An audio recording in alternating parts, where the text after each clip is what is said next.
Hello भक्तों, स्वागत है आपका हमारे YouTube चैनल श्री कृष्ण पर, जहाँ पर हर एक नई कहानी भगवान की लीलाओं से जुड़ी होती है, जहाँ हर एक नई कहानी प्रेरणादायक होती है। तो दोस्तों, दिल थाम कर हमारी इस कहानी को सुनिए। यकीन मानिए, यह कहानी आपकी आर्थिक स्थिति में सुधार लाएगी, आपकी ज़िंदगी में बदलाव लाएगी। तो भक्तों, कहीं मत जाइए, चैनल पर अंत तक बने रहें। अगर चैनल पर नए हैं तो चैनल को लाइक करें, सब्सक्राइब करें, ताकि आगे आने वाली वीडियोस आप तक जल्द से जल्द पहुंच जाए। तो आइए इस कहानी के बारे में जानें कि कैसे एक छोटी सी कपड़े की गांठ ने एक इंसान की पूरी जिंदगी बदल दी और पूरा कर्ज उतार लिया। यह कहानी राजस्थान के छोटे से लेकिन शांति प्रिय शहर में रहने वाले अशोक जी के परिवार की है। अशोक जी एक सीधे साधे और मेहनती व्यक्ति थे, जो अपनी छोटी सी ट्रांसपोर्ट कंपनी चलाकर अपने परिवार का पालन पोषण करते थे। उनका परिवार, उनकी धर्मपरायण पत्नी सीमा जी और उनके 2 प्यारे बच्चे बहुत ही खुशहाल और संतुष्ट जीवन जी रहे थे। उनकी आय सीमित थी, लेकिन वे उसमें भी खुश थे। उनके पास शहर के बाहरी इलाके में एक छोटा सा प्लॉट भी था, जिसकी कीमत उस समय लगभग 5 से 6 लाख रुपए थी। यह प्लॉट उनके लिए भविष्य की एक छोटी सी पूंजी था, लेकिन नियति को कुछ और ही मंजूर था। जीवन की खुशहाली को नजर लग गई। अशोक जी की ट्रांसपोर्ट कंपनी में अचानक और लगातार नुकसान होने लगा। बाजार में मंदी आ गई थी, ट्रकों की मरम्मत पर बहुत ज़्यादा खर्च आने लगा, डीजल के दाम आसमान छू रहे थे और बाजार में बढ़ती प्रतिस्पर्धा ने उनके व्यापार को बुरी तरह प्रभावित किया। नए ग्राहक मिलना मुश्किल हो गया और पुराने ग्राहक भी कम होने लगे। अशोक जी ने अपने व्यापार को बचाने के लिए एड़ी चोटी का जोर लगा दिया, लेकिन उन्हें कोई रास्ता नहीं दिख रहा था। अपने व्यापार को डूबने से बचाने और परिवार का गुजारा चलाने के लिए अशोक जी ने कई जगह से कर्ज लेना शुरू कर दिया। सबसे पहले उन्होंने बैंकों से छोटे लोन लिए, फिर कुछ पुराने रिश्तेदारों से मदद मांगी। लेकिन जब ये सभी रास्ते बंद हो गए और स्थिति और बिगड़ती चली गई, तो मजबूरी में उन्हें कुछ प्राइवेट फाइनेंसरों से ऊंचे ब्याज पर भारी भरकम रकम उधार लेनी पड़ी और उनका व्यापार फिर से पटरी पर आ जाएगा, जिससे वे समय पर सबका कर्ज चुका देंगे। लेकिन उनकी यह उम्मीद पूरी नहीं हुई। परिस्थितियां और भी बदतर होती चली गई। देखते ही देखते उन पर लाखों का कर्ज बढ़ता चला गया। पहले 1 लाख, फिर 10 लाख, 20 लाख, 30 लाख और एक समय ऐसा आया जब उन पर कुल 40 लाख रुपए का पहाड़ जैसा कर्ज हो चुका था। यह रकम उनके लिए एक दुस्वप्न बन गई थी। अशोक जी और सीमा जी की रातों की नींद उड़ गई थी। हर सुबह एक नई चिंता और एक नया डर लेकर आती थी। घर में बच्चों की पढ़ाई, उनके भविष्य और 2 वक्त के खाने पीने का भी संकट आ गया था। स्कूल की फीस, बिजली का बिल, राशन, हर छोटी ज़रूरत एक बड़ी चुनौती बन गई थी। सबसे बुरा तो तब होता था जब लेनदार रोज़ उनके दरवाजे पर आकर खड़े रहते थे। वे अपमानजनक बातें करते थे, गालियाँ देते थे और फ़ोन पर लगातार धमकियाँ आती रहती थीं। कब दोगे हमारे पैसे? हमारा पैसा वापस करो, वरना अंजाम बुरा होगा। ये डरावने शब्द अशोक जी के कानों में हर पल गूंजते रहते थे। अशोक जी, जो कभी हंसमुख, आशावादी और सबको हंसाने वाले इंसान थे, अब गहरे डिप्रेशन में जा चुके थे। उनका चेहरा उतर गया था, शरीर कमज़ोर हो गया था और उनकी आंखों में एक गहरी, अंतहीन उदासी छा गई थी। उन्हें सचमुच समझ नहीं आ रहा था कि वे इस कर्ज के दलदल से कैसे बाहर निकले। कभी कभी तो उन्हें लगता था कि इस अंतहीन पीड़ा से मुक्ति पाने के लिए खुद को खत्म करना ही एकमात्र रास्ता है। यह विचार उन्हें डराता था, पर फिर अपनी पत्नी सीमा जी की मजबूत इच्छा शक्ति और अपने मासूम बच्चों का चेहरा देखकर वे हिम्मत जुटा पाते थे। सीमा जी, जो एक धार्मिक और ईश्वर में अटूट विश्वास रखने वाली महिला थी, इस मुश्किल समय में भी अपनी आस्था से भटकी नहीं। वह अक्सर चुपके से मंदिरों में जाती और ईश्वर से अपने परिवार की इस मुश्किल को दूर करने के लिए दिन रात प्रार्थना करती थी। वह जानती थी कि अब कोई मानवीय शक्ति उन्हें इस संकट से बाहर नहीं निकाल सकती, सिवाय किसी दैवीय चमत्कार के। एक शाम जब अशोक जी और सीमा जी घर पर बैठे अपनी भयानक आर्थिक और मानसिक परेशानियों पर बात कर रहे थे, उनका मन बहुत अशांत था। तभी उनके एक पुराने पड़ोसी मोहनलाल जी, जो एक धर्मपरायण और शांत स्वभाव के व्यक्ति थे, उनसे मिलने आए। मोहनलाल जी ने उनके चेहरे की उदासी और घर में पसरी मायूसी को तुरंत भांप लिया। उन्होंने अशोक जी और सीमा जी से बड़े स्नेह से उनकी परेशानी का कारण पूछा। अशोक जी ने हिचकिचाते हुए पर पूरी ईमानदारी से उन्हें अपनी सारी व्यथा बताई। कैसे उन पर 40 लाख का कर्ज है, कैसे लेनदार उन्हें परेशान कर रहे हैं और कैसे उनके पास अब कोई रास्ता नहीं बचा है। मोहनलाल जी ने सब कुछ बहुत ध्यान से सुना। उनके चेहरे पर जरा भी विचलित भाव नहीं आया, बल्कि एक अजीब सी शांति थी। उन्होंने अशोक जी और सीमा जी की आंखों में देखा और एक गहरी शांत मुस्कान के साथ बोले, अशोक भाई, सीमा भाभी, हिम्मत मत हारो।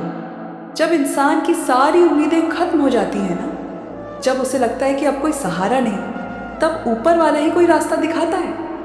मैं तुम्हें एक बहुत ही सच्ची बात बताता हूँ, जिसका मैंने कई बार अनुभव किया है। तुम खाटू श्याम जी से कुछ भी मांग लो, सच्चे दिल से गांठ बांधकर मन्नत मांग लो, तो वह ज़रूर पूरी होती है और बहुत जल्दी पूरी होती है। बाबा हारे के सहारे हैं, वे कभी किसी भक्त को निराश नहीं करते। अशोक जी और सीमा जी ने आश्चर्य से पूछा, खाटू श्याम जी से गांठ बांधकर मन्नत, वो कैसे? मोहनलाल जी ने उन्हें विस्तार से बताया। देख अशोक भाई, तुम एक लाल रंग का छोटा कपड़ा लेना, इसे अपनी मुट्ठी में कसकर पकड़कर बाबा श्याम की तस्वीर या मूर्ति के सामने हाथ जोड़कर बैठना, अपनी पूरी समस्या उन्हें बताना, अपने 40 लाख के कर्ज से मुक्ति की प्रार्थना करना, अपने मन की सारी पीड़ा, सारा दुख उनके सामने रख देना और मन में यह दृढ़ संकल्प लेना कि जब तुम्हारा यह भारी कर्ज उतर जाएगा, तुम्हारी सारी मुश्किलें खत्म हो जाएंगी, तब तुम पूरे परिवार सहित बाबा श्याम के दरबार में खाटू धाम जाओगे। वहाँ जाकर तुम उन्हें धन्यवाद दोगे और वही कपड़ा बाबा के चरणों में श्रद्धापूर्वक अर्पित कर आओगे। यह कपड़ा तुम्हारे विश्वास की गांठ होगी जो बाबा के साथ जुड़ेगी। बस पूरे दिल से उनसे अपनी ये मुश्किल दूर करने की विनती करना। देखना, कुछ ही दिनों या महीनों में तुम्हारी ये सारी चिंता दूर हो जाएगी। बाबा श्याम तुम्हारी पुकार ज़रूर सुनेंगे और तुम्हें इस कर्ज से मुक्ति का रास्ता दिखाएंगे, ऐसे रास्ते जो तुमने सोचे भी नहीं होंगे। अशोक जी और सीमा जी ने मोहनलाल जी को उनके बहुमूल्य सुझाव के लिए धन्यवाद दिया। अशोक जी, जो निराशा में पूरी तरह डूबे हुए थे, पहले तो इस पर विश्वास नहीं कर पाए। उनके मन में तर्क और विज्ञान की बातें घूम रही थीं। उन्होंने सिर पकड़कर कहा, ये सब क्या अंधविश्वास है मोहनलाल जी?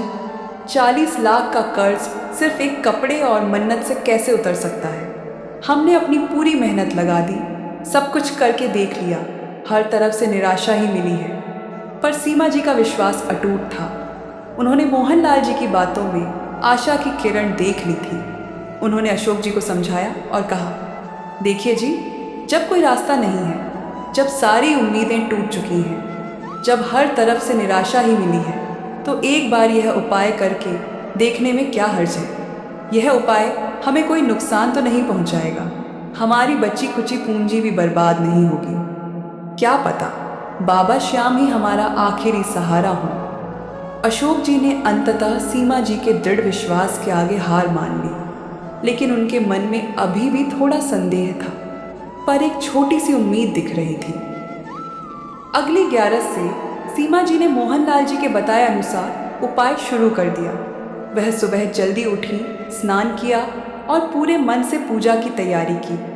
उन्होंने एक छोटा लाल कपड़ा लिया और बाबा श्याम की तस्वीर के सामने, जहां उन्होंने एक छोटा सा दीपक जलाया था, बैठ गई। उन्होंने पूरी एकाग्रता के साथ अपनी समस्या बाबा को बताई। उन्होंने मन ही मन 40 लाख के कर्ज से मुक्ति की प्रार्थना की और बाबा को धन्यवाद देने के लिए वही कपड़ा खाटू धाम में अर्पित करने का संकल्प लिया। उनकी आंखों में आंसू थे जो उनकी पीड़ा दर्शा रहे थे, लेकिन उन आंसुओं में अब उम्मीद की एक नई चमक भी थी।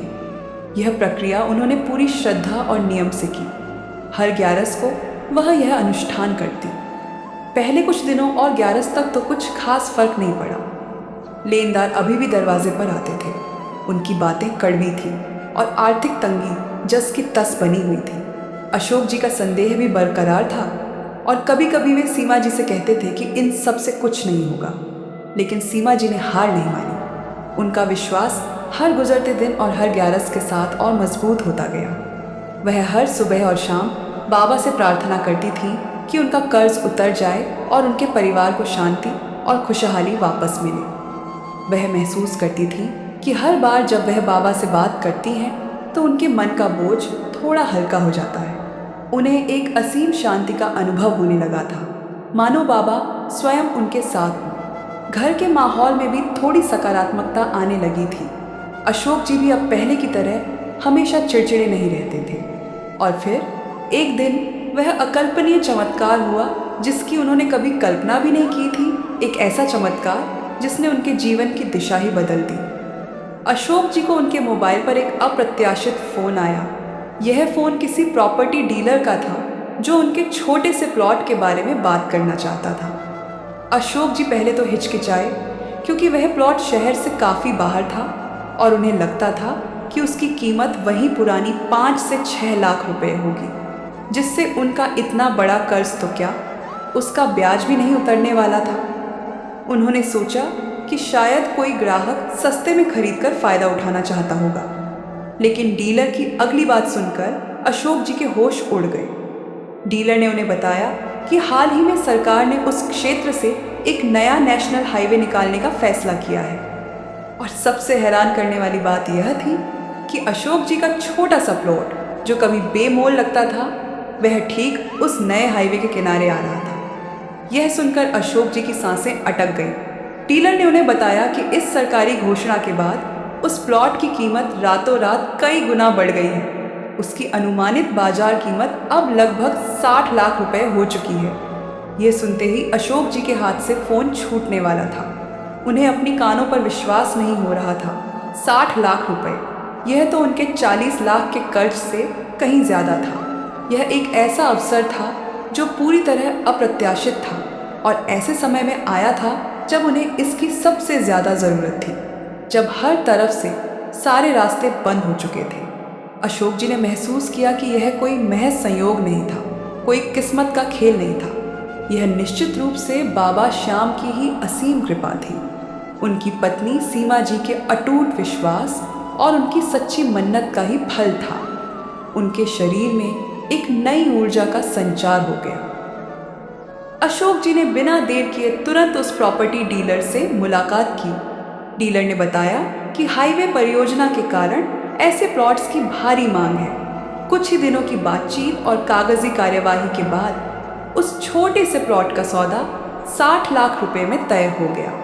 जो प्लॉट कभी उन्हें बेमोल लगता था, जो कभी उनके किसी काम का नहीं लगता था, वह आज उनके लिए सौभाग्य का द्वार बन गया था, जिसने उनके पूरे परिवार की तकदीर बदल दी थी। जैसे ही उन्हें प्लॉट के बिकने से पैसा मिला, अशोक जी ने सबसे पहले ऊंचे ब्याज वाले प्राइवेट फाइनेंसरों का कर्ज चुकाया, जिन्होंने उनके जीवन को नरक बना रखा था। फिर उन्होंने बैंकों का लोन और रिश्तेदारों का उधार भी चुकाया। अब लेनदार उनके दरवाजे पर नहीं आते थे, फ़ोन पर धमकियां नहीं आती थीं और ना ही कोई अपमानजनक शब्द बोलने की हिम्मत करता था। घर में एक बार फिर से शांति और खुशहाली लौट आई थी। वह भय का माहौल पूरी तरह से खत्म हो चुका था। देखते ही देखते कुछ ही महीनों में अशोक जी ने अपने 40 लाख रुपए का सारा कर्ज उतार दिया। यह एक अविश्वसनीय उपलब्धि थी, जिसे कुछ महीने पहले तक असंभव माना जा रहा था। उन्हें लगने लगा था कि वे कभी इस कर्ज से बाहर नहीं निकल पाएंगे। उनके पास अब भी अच्छी खासी रकम बची थी, लगभग 20 लाख रुपए। इस पैसे से उन्होंने अपने पुराने व्यापार को फिर से खड़ा किया और इस बार उन्होंने दोगुनी मेहनत, लगन और पूरे आत्मविश्वास के साथ काम किया। उन्होंने नई टेक्नोलॉजी अपनाई, अपने व्यापारिक संबंधों को मजबूत किया और पूरी ईमानदारी से काम किया। उनका व्यापार एक नई दिशा ले चुका था और वे अब पहले से भी ज़्यादा सफल और प्रतिष्ठित व्यापारी बन गए थे। उनके घर में खुशहाली लौट आई थी। बच्चों की पढ़ाई फिर से बिना किसी बाधा के शुरू हो गई थी और घर में पहले जैसी हंसी खुशी का माहौल बन गया था। बच्चों के चेहरे पर फिर से मुस्कान खिल गई थी। अशोक जी का चेहरा फिर से खिल उठा था। उनकी आंखों में अब चिंता और उदासी नहीं थी, बल्कि कृतज्ञता, शांति और एक नई चमक थी। अशोक जी और सीमा जी दोनों ही जानते थे कि यह कोई महज संयोग नहीं था, कोई किस्मत का खेल नहीं था, यह कोई व्यापारिक रणनीति नहीं थी जिसे उन्होंने अचानक खोज लिया था।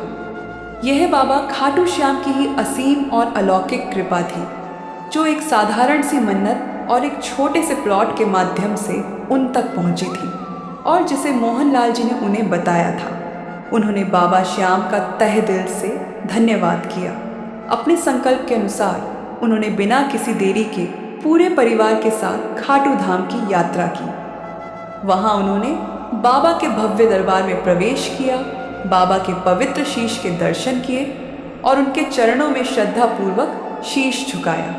उन्होंने अपने बेटे, अपने परिवार और अपने व्यापार के लिए बाबा का तहे दिल से धन्यवाद किया, जिन्होंने उनके जीवन को अंधकार से निकालकर रोशनी से भर दिया था।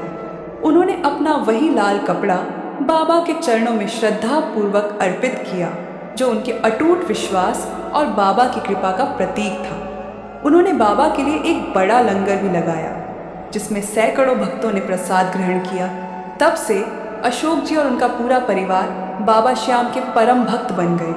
अब हर साल वे पूरे परिवार के साथ खाटू धाम जाते हैं, बाबा का आशीर्वाद लेने और उनका धन्यवाद करने। यह कहानी इस बात का जीवन प्रमाण है कि जब इंसान का विश्वास मजबूत होता है और वह सच्चे मन से बाबा श्याम की शरण में जाता है, तो कोई भी मुश्किल उसे हरा नहीं सकती। बाबा श्याम हमेशा अपने भक्तों के साथ खड़े रहते हैं और उन्हें सही रास्ता दिखाते हैं, खासकर तब जब सभी उम्मीदें खत्म हो जाती हैं और इंसान पूरी तरह से हार मान लेता है। यह कहानी हमें सिखाती है कि आस्था की शक्ति किसी भी तर्क या वैज्ञानिक गणना से परे होती है। अगर आप भी अपने जीवन में किसी परेशानी से जूझ रहे हैं, चाहे वह कर्ज हो, बीमारी हो, व्यापार में रुकावट हो या कोई और संकट हो, तो बाबा की शरण में जाएं। पूरे विश्वास और श्रद्धा के साथ उनसे अपनी बात कहें। बाबा श्याम आपकी पुकार जरूर सुनेंगे।